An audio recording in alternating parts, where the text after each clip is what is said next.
அமுத கடல் உனக்குத்தான், ஆறாமழை உனக்குத்தான், நீங்கானிடல் உனக்குத்தான், நீ கண்மணி எனக்குத்தானே.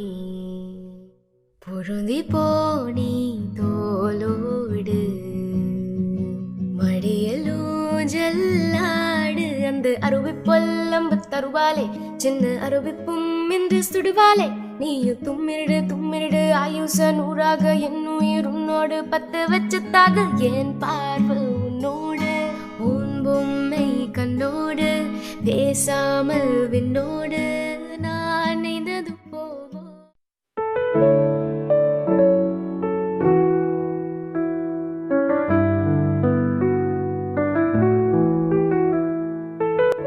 Hello everyone. ඉතින් හැමදාමත් වගේ හැමෝම සතුටින් පරිස්සමෙන් ඉන්නවා ඇති කියලා මම හිතනවා. ඉතින් අදත් හරිම ලස්සන වීඩියෝ එකක් තමයි මං අරගෙන ආවේ. ඉතින් දිගටම අපේ වීඩියෝ එකත් එක්ක ඉන්නකෝ.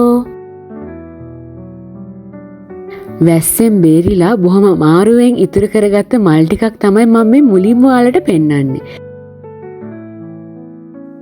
ඉතින් ජෙරනියම් ප්ලාන්ට් එක නම් මම කලින් වීඩියෝ එකේදී ඔයාලට පෙන්නුවානේ. ඉතින් කලින් පාරට වඩා දැන් නම් මල් ගොඩාක් පිපිලා තියෙනවා. ඉතින් අනිත් පෝච්චියේ නම් තාම මලක් එන වගක්වත් නැහැ. මෙයා විතරයි ඉතින් තාම අලුතෙන් පැල අරගෙන ඇවිත් ඉන්නේ.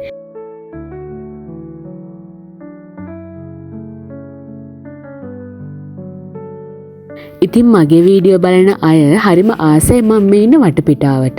ඉතින් මේ සීතල වතුකරේ ගෙවන ලස්සන දවස් තමයි මම ඔයාලත් එක්ක පුළුවන් විදියට ෂෙයා කරගන්නේ. විශේෂයෙන්ම මගේ මෙමරි එකටත් තියාගන්න ඕන හරිම ලස්සන මතකයන් තමයි මම මේ වීඩියෝස් වලට එකතු කරන්නේ. ඉතින් පහුගිය දවස්වල ඔයාලට මතක ඇතිනේ මායි හස්බන්ඩ්ුයි එකතු වෙලා රාබු පාත්ති කීප එක පැල දැම්මා. පැල නෙවෙයි ඇත්තටම සීඩ්ස් තමයි දැම්මේ. ඉතින් මේ වෙනකොට රාබු අල බැහැලා අම්මෝ කරගන්න දෙයක් නැති තරම් රාබු තියෙනවා. ඉතින් අපි මේ කරන්නේ හැදිච්ච රාබු ටික ගලවලා කඩේකටවත් දෙනවා කියලා තමයි බැලුවේ. මොකද මේ තරම් ඉතින් රාබු කන්නත් බෑනේ අපිට. ඉතින් අපේ වර්කර්ස්ලා එකතු වෙලා මේ අපේ රාබු හාවෙස්ට් කරන ගමන් තමයි ඉන්නේ. ඇත්තටම මේ දේවල් මෙහෙම දකින්නකොට හරිම සතුටුයි. මොකද මේ සීඩ්ස්වත් අපි කඩෙන් ගෙන ආපුවා නෙවෙයි. කලින්ම රාබු අලයකින් ආපු පැලයකින් තමයි ඒ සීඩ්ස් ටිකත් අපි ගත්තේ. ඉතින් ඒවයින් මෙච්චර ලොකු අස්වැන්නක් එයි කියලා අපි නම් හිතුවේ නෑ. ඉතින් ගොඩක් අස්වැන්න වැඩි නිසා මේ පාර අපි ඉතින් කඩේකට දුන්නා. මොකද මේ තරම් ප්‍රමාණයක් ඉතින් අපිටත් කාලිවර කරන්න බෑනේ.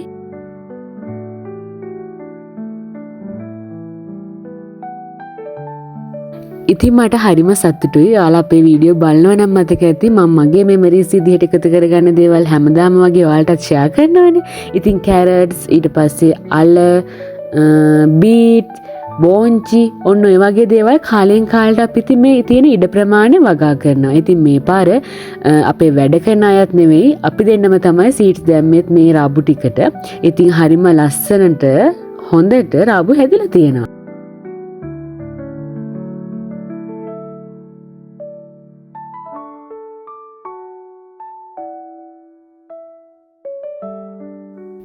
ඉතින් මේ දවසේ හවස් වරුව ඔන්න ඔය විදිහට තමයි ගෙවිලා ඉවර වුණේ. ඉතින් ලොකු වැඩ තිබුණ දවසක් නම් නෙවෙයි. ඒත් ඊළඟ දවස් නම් ගොඩාක් ලොකු වැඩකට යන්න තමයි අපිට ලෑස්ති වෙන්න තියෙන්නේ. ඉතින් මං කිව්වනේ අද ලොකු වැඩකට යන්න තියෙනවා අපිට කියලා. ඉතින් ඒ වැඩේ මොකක්ද කියලා ඔයාලට ඉස්සරහට බලන්න පුළුවන්. ඇත්තටම මෙහි වතුකරේ පාසල් තියෙනවනේ. වතුකරේ තියෙන පාසල් සිංහලේවත් තියෙනවා, ටැමිල්ලේවත් තියෙනවා. ඉතින් ඒවයින් ගොඩාක්ම තියෙන ටැමිල් ස්කූල්ස්. ඉතින් අද අපි සිංහල ස්කෝල් එකට බීකීපින් අවයානස් ප්‍රෝග්‍රෑම් එකක් කරන්න යන තමයි ලෑස්ති වෙන්නේ. ඉතින් බීකීපින් කියන දේ, මීමැසි පාලනය කියන දේ ලංකාවේ හරිම අඩුවෙන් වෙන දෙයක්නේ. ඉතින් රිසර්චර්ස්ලා විදිහට අපිට chance එකක් හම්බුණා අපේ knowledge එක බීකීපින් වල තියෙන වටිනාකම ඒව කරන් යන්නේ කොහොමද කියලා ස්කූල් ළමයින්ට පොඩි හරි අවබෝධයක් ලබා දෙන්න. ඉතින් ඒවට අවශ්‍ය වර්ක්ෂොප් වගේක් කරන ගමන් තමයි මේ දවස්වල ඉන්නේ. ඉතින් ඒකෙන් එකකට මේ යන ගමන් අපි හිතුවා ඒ දේවල් ඔයාලත් එක්ක ෂෙයා කරගත්තොත් වටිනවා කියලා. ඉතින් කලින් දවසේ හවස හාවෙස්ට් කරපු රාබු ටිකත් අපි මේ අරගෙන යනවා. මොකද ගොඩක් තිබුණා කියලා මං කලින් කිව්වනේ. ඉතින් උදේම කඩල ටිකක් තඹගෙන අපේ හස්බන්ඩ් නම් උදේ බ්‍රෙක්ෆාස්ට් එක අරගෙන හිටියේ. මම මගේ එක ලන්ච් බොක්ස් එක දාගෙන ඉතින් යන ගමන් තමයි බ්‍රෙක්ෆාස්ට් එක අරගත්තේ.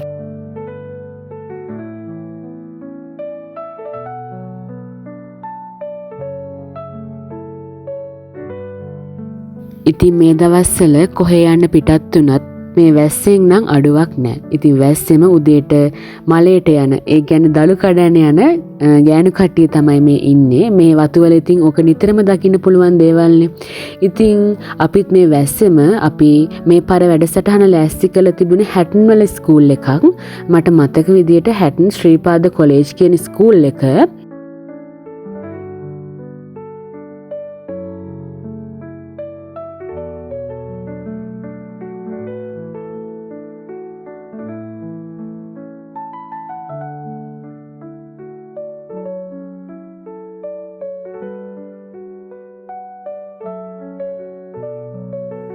ඉතින් මේ වතුකරයට නම් මේ ලස්සන වැඩි වෙන්නේ මේ වැස්සත් එක්ක කියලා තමයි මට හිතෙන්නේ. ඉතින් ඒ වුණාට වැස්ස හැමෝටම සුන්දර නෑනේ. ඉතින් ස්කූල් එකට ඇවිල්ලා අපි වැඩසටහන පටන් ගන්න ලෑස්ති කරගෙන තමයි දැන් ඉන්නේ. ඉතින් ඇත්තටම ස්ටුඩන්ට්ස්ලා 45ක් 50ක් වගේ මේ වැඩසටහනට ජොයින් වුණා. ස්ටාෆ් ටීචර්ස්ලාත් 5 දෙනෙක් වගේ ජොයින් වුණා. හැමෝම ඉන්ට්‍රස්ට් වෙච්ච ප්‍රෝග්‍රෑම් එකක් තමයි මේක. මොකද බී කීපින් කියන දේ ලෝකෙ හරිම ප්‍රසිද්ධ වුණාට ලංකාවේ ඒ තරම් ප්‍රසිද්ධ දෙයක් නෙවෙයිනේ. ඉතින් ඇත්තටම අපි ඉගෙන ගන්නකොට අපිට තියෙන සිලබස් එකෙන් පිට දේවලුත් ඉගෙන ගන්න එක හරිම වටිනවා කියලා තේරුනේ අපි කැම්පස් ලයිෆ් එකත් ඉවර කරලා ජොබ් වලට ආවට පස්සේ. ඉතින් ගොඩක් වෙලාවට අපිට නම් මේ වගේ chance හම්බෙලාම නැති තරම්. ඉතින් ස්කූල් සිලබස් එකක් ඊට පස්සේ ෆීල්ඩ් විසිට් එකක් අන්න ඒ වගේ දෙයක් හැර මේ වගේ වර්ක්ෂොප් නම් ඇත්තටම අපිට නම් chance තිබිලම නැහැ ජොයින් වෙන්න. ඉතින් ඇත්තටම ස්ටුඩන්ට්ස්ලා විදිහට ස්කෝල යන කාලේ අපි මේ වගේ එක්ස්පීරියන්ස් එකක් එකතු කරගන්නවා කියලා කියන්නේ මේ වගේ අමතර දෙයක් ගැන නොලෙජ් එකක් ගන්නවා කියලා කියන්නේ එයාට ඒක යුනිවර්සිටි ලයිෆ් එකකට වෙන්න පුළුවන්. එහෙමත් නැත්නම් මොකක් හරි ප්‍රොජෙක්ට් එකකදී වෙන්න පුළුවන්. නැත්නම් එයාලගේ ජොබ් එකක කරන වැඩවලදී වෙන්න පුළුවන්. හරිම වටිනාකමක් තියෙනවා. මං කියන්නේ බී කීපින් විතරක්ම නෙවෙයි මේ වගේ සබ්ජෙක්ට් රිලේටඩ් නැති දේවල්, සබ්ජෙක්ට් එකක් තුල උගන්වන්නේ නැති දේවල් වලින් අපිට ලොකු අවබෝධයක් ගන්න පුළුවන්. අපේ ඉස්සරහා අනාගතයේ වැඩ කටයුතු ගොඩාක් කරගෙන යන තැන්වලදී. ඉතින් ඒ නිසා මම හරිම සතුටු වෙනවා මේ වැඩසටහනට මටත් ජොයින් වෙන්න පුළුවන් වෙච්ච එක ගැන. අපේ තියෙන නොලෙජ් එක ස්ටුඩන්ට්ලාත් එක්ක ෂෙයා කරගන්න පුළුවන් වෙච්ච එක ගැන.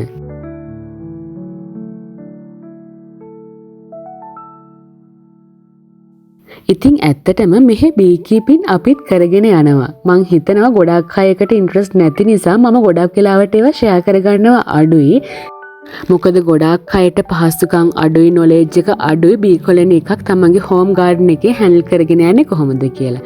ඉතින් මං මේ තරම් මල් ගැන වීඩියෝ ෂෙයා කරන්නේ ඇයි කියලා හිතන්නකෝ. ඉතින් බීස්ලා ඉන්නවනම් අනිවාර්යෙන්ම එයාලට අවශ්‍ය මල් ගොඩාක් අවට තියෙන්න ඕන. ඉතින් ඒ නිසා අපි හරිම ලස්සනට බී ගාඩන් එකක් එහෙම නැත්නම් බීස්ලට අවශ්‍ය මල් තියෙන ලස්සන ගාඩන් එකක් මේන්ටේන් කරන් යන්න ඕනේ. අන්න ඒ වයින් දේවල් ඉතින් මම ඔයාලත් එක්ක ෂෙයා කරගන්නවා. ඉතින් බී කීපින් වලට ඉන්ට්‍රස්ට් කවුරු හරි ඉන්නවනම් මගේ වීඩියෝ බලන කෙනෙක් බී කීපින් වලට ආස නම් ඔයාලා කමෙන්ට් එකක් දාන්න. මම ඒ සඳහා අවශ්‍ය ඔක්කොම උපදෙස් මොනවද කරන්න ඕනේ ඒ දේවල් ඔක්කොම ඔයාලත් එක්ක ෂෙයා කරගන්න ආසයි.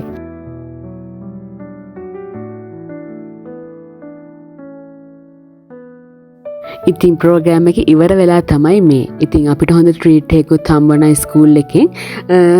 ඒ වගේම කියන්න ඕන ළමයිනුත් හරිම ආසාවෙන් මේ දේවල් එක ජොයින් වුණා. ස්කූලේ ටීචර්ස්ලා ප්‍රින්සිපල්ලා පවා අපිව ඇප්‍රීසියේට් කරා මේ වැඩසටහන සම්බන්ධව. ඉතින් ඇත්තටම හරිම සතුටුයි. මේ දේවල් තමයි අපේ ජීවිතේට අපිට එකතු කරගන්න තියෙන ලස්සන මෙමරීස්. ඇත්තටම ඉතින් මාත් හරිම සන්තෝෂ වෙනවා මේ වැඩසටහනට මටත් මගේ හස්බන්ඩ් එක්ක ජොයින් වෙන්න පුළුවන් වෙච්ච එක ගැන. මොකද මේ වගේ වැඩසටහන් කියලා කියන්නේ අපිට අපි ඉගෙන ගත්ත දෙයක් කිසිම මුදලක් නැතුව තවත් කෙනෙකුට ෂෙයා කරගන්න පුළුවන් chance එකක්. ඉතින් අද වැඩසටහනත් හොඳට ඉවර කරලා අනිත් තිබුණු පුංචි වැඩ ටිකත් ඉවර කරගෙන ආපහු අපි ස්ටේට් එකට ආවා. ඉතින් ඇවිල්ලා අපි දෙන කතා වුණා ලන්ච් එක එහෙම අරගෙන චුට්ටක් රවුමක් දාන්න යන් කියලා.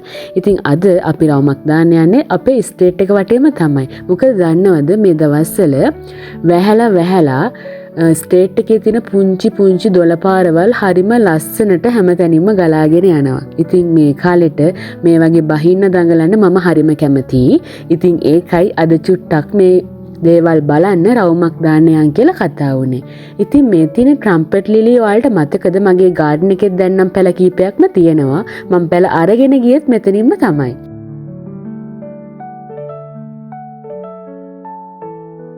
ඉතින් මං කිව්ව විදිහට මේ පේනවනේ ඉඩ තියෙන හැම තැන්වලින්ම පුංචි වතුර පාරවල් හැදිලා හරිම ලස්සනයි. ඉතින් ගොඩක් තැන් ඉතින් වැස්සත් එක්ක කැලේ වැඩි නිසා කැලවල් වලට වැහිලා තමයි තියෙන්නේ.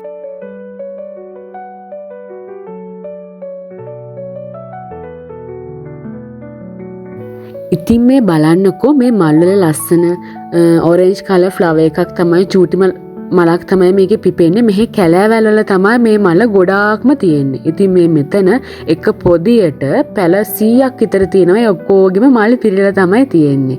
ඉතින් මාත් ඒකෙන් කිනිති කීපයක් විතරක් කඩාගත්තා. මොකද මගේ බුදු මැදුර පිටිපස්සේ තියෙන ග්ලාස් එකට දා තියන්න පුළුවන් නිසා.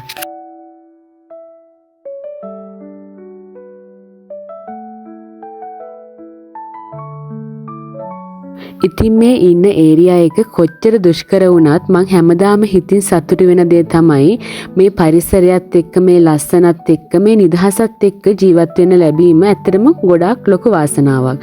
ඉතින් ජොබ් එක ගොඩක් අය ස්ට්‍රෙස් වෙද්දී ජොබ් එක අපි මෙහෙම ෆ්‍රී එකේ ඉන්නේ වැඩ නැතුවා නෙවෙයි. වැඩ තියෙනවා. ඒ වුණාට මේ පරිසරයත් එක්ක අපිට ෂෙයා කරගන්න තියෙන දේවල් එක්ක අපිට ජොබ් වලින් එන ප්‍රෙෂර් එක ඒ පීඩනය ඇත්තටම හරිම ඉක්මනටම අඩු වෙනවා. ඉතින් අන්න ඒක තමයි මේ පරිසරයේ තියෙන ලොකුම වාසනාව.